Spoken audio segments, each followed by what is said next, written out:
magandang araw. For today's vlog, yes, finally! At mayroon na rin tayong energy para makapaglinis at makapagtanggal na rin ng mga Christmas decors dito sa bahay. Magbabawas at magdadagdag na rin tayo ng mga gamit na para bang naglilipat na yan siya. Pero bago nga yan, syempre, pupunta na muna tayo dito sa mall para bumili nga ng mga pillow at throw pillow cake. Hindi na ako nakapag-order pa online dahil ang katawang lupa ko ay tamad na tamad talagang mag-check out.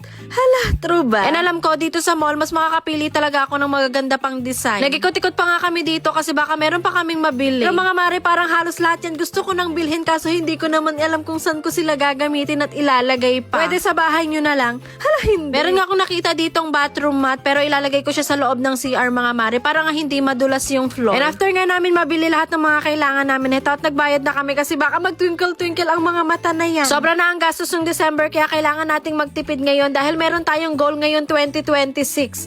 Hey. Sobrang gulo at sobrang kalat talaga ng loob ng bahay namin kaya sa vlog na to wala kayong ibang mapapanood kundi paglilinis lang talaga. Kaya dyan lang kayo, manood lang kayo habang napapagod ako. Hindi. Yes, finally, matatanggal ko na rin tong Christmas tree at yung iba pang mga Christmas decors. Talagang pinalipas ko muna yung Three Kings mga mare dahil ayun naman ang sabi ng mga matatanda. Wala namang masama akong gagawin natin yun, diba?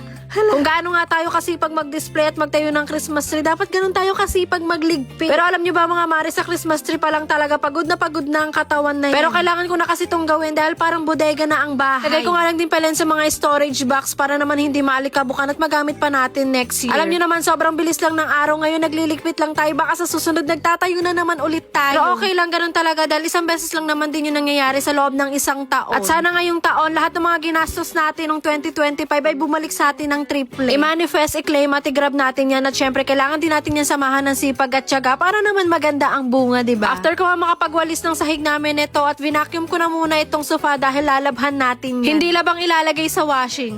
Hala, sobrang Hindi kasi ito madadala sa paaraw-araw lang kaya walang ilalabas na gamit galing sa loob ng bahay. Charot-charot lang. Basta tatanggal kasi ng vacuum yung mga dumi at mga libag-libag sa sofa. At gamit na gamit ko talaga tong Y200 vacuum spot cleaner ni Human. Pricey siya pero sobrang worth it naman kasi para siyang human cleaner. Ito nga ang unang linis ko ngayon kaya susulitin at general cleaning ang gagawin. Noong November pa nga yung last map ko ng wall namin kaya tinanggal ko na rin yung mga agiw-agiw. Kahit nga nagwalis na ako dito sa sahig namin mga mare, talagang vinavacuum ko pa yan kasi feeling ko lumilipad lang talaga yung mga dumi. Ang dami talagang nagtatanong kung vinyl ba daw tong floor namin. Kita nyo naman kung gaano kakintab yan, di ba? Di tiles yan. Hala. Pasensya na mga mare kung binabalagbag ko tong voice over ha. Hindi na kasi tayo mainhin ngayon.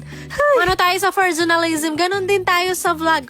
Ibinalik ko na nga rin pala itong aking mga artificial plant at hindi yan pwedeng mawala dahil dagdag accent yan dito sa loob ng bahay. Hindi pa ako totally tapos dito sa paglilinis mga mare pero parang ang lawak-lawak na ulit ng loob ng bahay namin. Hindi pa nga ako makapagpalit din ng mga kortina ngayon dahil hindi pa talaga dumarating yung curtain rod at yung bagong kurtina na in-order ko online. Pero syempre magdadagdag tayo ng bagong gamit ngayon kaya nga ni-request yan di ilagay yan. Sa ngayon nga wala pa akong may lalagay na display dito sa ibabaw dahil halos lahat talaga ng mga pinag-order ko para dito sa bahay ay hindi pa po dumarating. Pero itong mga scented candle nga ilalagay ko na muna dito sa loob ng drawer at itong isa naman ay ilalabas ko na muna dahil hindi ko na alam kung saan ko pa yan siya ilalagay. Tapos na ako maglinis pero ipapakita ko na muna sa inyo dahil maya-maya lang ay makalat na ulit. Hala, hindi may magiging dragon talaga. Siya, tayo lang muna for today. See you on my next vlog. Bye!